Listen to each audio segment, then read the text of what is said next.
कहाँ से आए आप मानिला देवी दर्शन करने के लिए? हम भोपाल से आए, मध्य प्रदेश भोपाल से। तो आप कैसे, आपको पता था मानिला देवी के बारे में?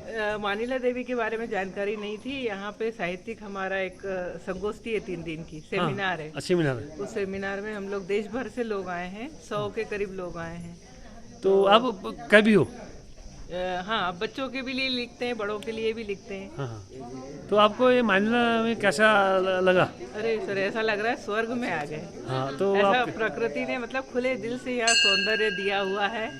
और दिल, कल भी हम लोग यहाँ घूमे हैं तो सब ये देवदार, ये चीड़, ये सब देख के और ऐसा लग रहा है कि एक एक कण, मतलब ऐसा लग रहा है बस यहीं खड़े रहे। तो मानिला में शांति है और प्राकृतिक सौंदर्य से आपको कैसे लगा? शांति है, प्राकृतिक सौंदर्य है, पर्यावरण इतना अच्छा है यहाँ का कि किसी प्रकार की कोई परेशानी हमें लग नहीं रही है कि कहीं हाथ दर्द हो रहा है। कि शहरों में तो हम लोग एसी की हवा और इससे सब इतने परेशान हैं। यहाँ नेचुरल हवा हमें इतनी अच्छी मिली है कि मतलब सुबह भी उठे हैं तो 5 बजे नींद खुल गई है और ऐसा लग रहा है नींद पूरी हो गई और किसी प्रकार की कोई शारीरिक कष्ट हमें नहीं लग रहा है।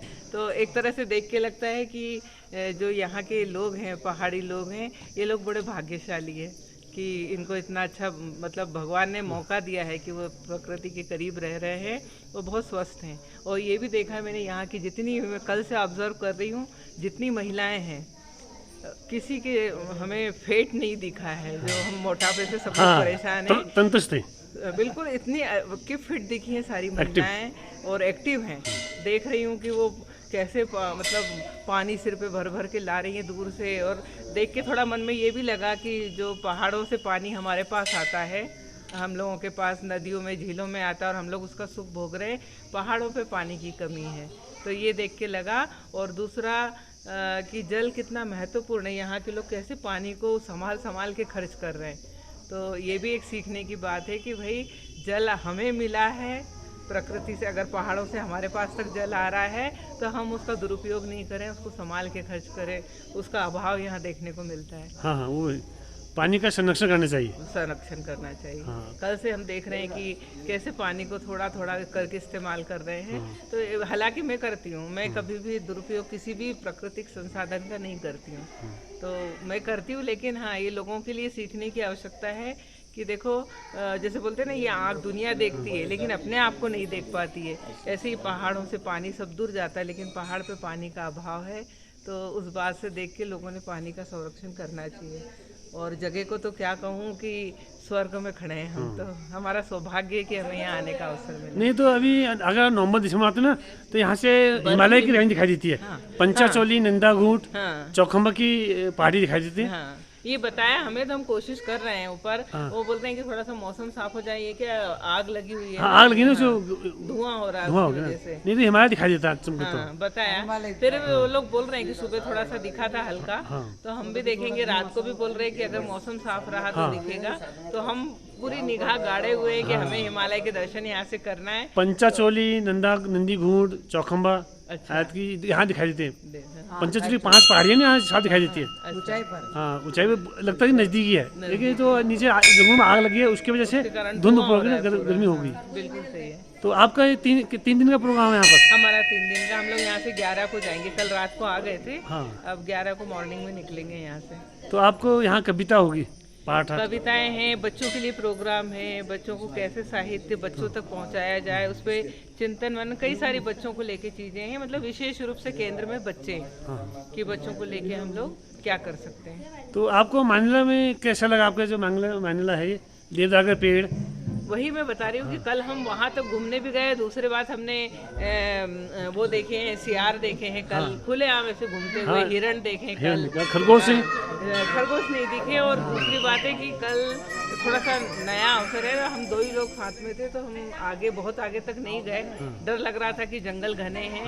फिर हमें पास ही पास इतने जीव तो दिख गए, हिरण दिख गए हमें, सियार दिख गए हमें। और पेड़ तो बिल्कुल ऐसा लग रहा है कि उन्हीं पेड़ों के नीचे बैठे रहे। मतलब ये कहूँ कि देवदार को और चीड़ को देख के ऐसा लग रहा है, चीड़ तो ऐसे लग रहा है कि जैसे कोई सशस्त्र सैनिक खड़े हैं। उनका जो शेप है ऐसा लग रहा है कि वो हाथ में वो भाला लेके एक सैनिक खड़े लाइन से। और जब आते हैं तो ऐसा लगता है पहाड़ पे से लाइन से खड़े हुए, ऐसे सुंदर लग रहे थे। और देवदार को तो देख के एक लाइन में खड़े, मैंने ली उनकी तस्वीर। ये प्रकृति के सबसे अनुशासित छात्र हैं ये, कि एक भी लाइन से बाहर आपको नहीं मिलेगा। हम मनुष्यों को अगर बोले कि 5 मिनट लाइन में खड़े रहो तो कोई नहीं खड़ा रहेगा, और यहाँ पे देखो तो सारे वृक्ष ऐसे लाइन से खड़े हैं। एक को देखो तो आपको सीधे सारे वृक्ष दिखाई देंगे। तो मतलब एक प्रकृति के अगर करीब कोई रहता है तो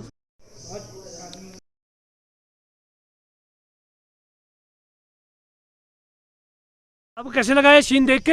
अरे सर, आपने तो समझ लो कि एक अभूतपूर्व चीज बताई है कि कभी कल्पना भी नहीं कर सकते। हम घूम के भी निकल जाते तो हमें नहीं पता चलता। हाँ, तो अपने आप में एक अनूठी चीज, मतलब इसको बोलते हैं कि प्रकृति इतनी बड़ी चित्रकार है तो उसके आगे सारे चित्रकार फेल है। अब बताइए ये नेचुरल क्या सीन बनाए कि पूरा भारत का नक्शा बना दिया। हाँ। तो भारत में कुछ न कुछ बात तो है कि प्रकृति भी भारत को हथेली पे लेके घूम रही है। फिर क्या है, अगर आप आते हो आपको पता ही नहीं होता। नहीं हम जा चुके हैं, वहाँ तक जा चुके हैं। हम कल्पना भी नहीं कर सकते कि ऐसी कोई बात होगी यहाँ। हाँ, तो अभी हम जहाँ पे खड़े, इसके लिए आपको बहुत बहुत धन्यवाद। आपका देवभूमि में आने में बहुत मोस्ट वेलकम, जो आप देवभूमि में पधारे। और देवभूमि हर मेहमानों का अतिथि संस्कार करती है। तो आपका हमारे गांव मानिला क्षेत्र में आपका आगमन के लिए तहे दिल से हार्दिक धन्यवाद। जो आप भोपाल से आए मानिला देखने के लिए, जो आपका यहाँ का भी सम्मेलन है, प्रोग्राम है, तो याद ही रह जाती है। आदमी सोचेगा मैं उत्तराखंड अल्मोड़ा गया था मानिला, तो आदमी की मन मस्तिष्क में अस्मरणीय बातें आती रहेंगे कि हम गए थे वहाँ। बिल्कुल बिल्कुल। तो आपको मानिला में जो प्राकृतिक सौंदर्य कैसा लगा? सर मतलब ऐसा लग रहा है कि बस यहीं बैठे रहें। हाँ, ये देवदार और ये चीड़ के वृक्ष बिल्कुल ऐसा लग रहा है कि किसी तपस्वी की भांति खड़े हैं। हाँ। और ये इनको चीड़ को तो मैं देख देख के आश्चर्य कर रही हूँ कि अगर आप दूर से देख रहे हैं, एक सीध में लगे ये सारे पेड़ को देखो तो मतलब अनुशासन प्रकृति से सीखना चाहिए।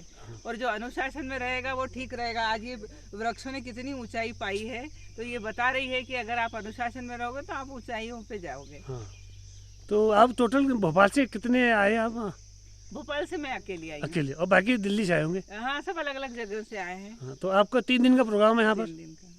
तो आप 3 दिन में आप नेचुरल प्रकृति में रहोगे? सर काश 3 दिन आपका सानिध्य मिल जाता तो आप तो हमें बहुत सारी चीजें बता देते हैं। हाँ, तो अभी तो हूँ, मैं कल भी मिलूंगा आपको। बिल्कुल। अभी तो मैं 14 तारीख तक छुट्टी पे हूँ। 11 को हम लोग निकलेंगे। हाँ, हम बाद में निकलेंगे 11 को। हाँ, मेरी ट्रेन है, हालांकि है मेरे पास समय। दिल्ली में रात को है ट्रेन मेरी 10 बजे। तो आपको क्या इनसे मिलकर खुशी हुई? मेरे को बहुत अच्छा लगा। देखो हमारे मानिला क्षेत्र में मतलब इतने दूर दूर से लोग आ रहे हैं। मैम डॉक्टर हैं, भोपाल से यहाँ आए हैं, उनका यहाँ कोई प्रोग्राम है, वो अचानक हमको मंदिर में मिले। तो ऐसी बात है, हम तो उत्तराखंड के लोग ऐसे होते हैं मिलनसार। अच्छी बात है, ऐसा ही होना चाहिए। सबसे बातें कर लेते हैं बस। मतलब मैम का बहुत बहुत स्वागत है हमारे उत्तराखंड में। आप प्रकृति के बहुत करीब रहते हैं ना, इसलिए आप प्रकृति से जुड़े हैं। और प्रकृति का ये नेचर है कि जो भी आए उसको हम मतलब सद्भावना के साथ स्वागत करते हैं उसका। बहुत धन्यवाद।